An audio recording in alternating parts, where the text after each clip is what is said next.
তো দেখো আমি জাস্ট স্নান করে চলে আসলাম, স্নান করে ঘরে মাত্র জাস্ট এই যে দেখো নাইটি পরে জাস্ট স্নান করে এসেছি, এই চুলো ভিজা এখনো।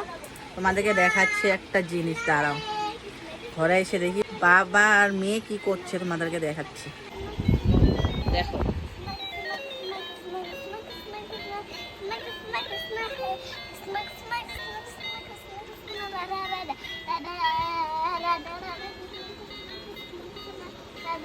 ওর পাপা হলো এই যে ওর পুতুলের অবস্থা দেখো, পুতুলকে নাচাচ্ছে, ওই হলো হারমোনি বাজাচ্ছে।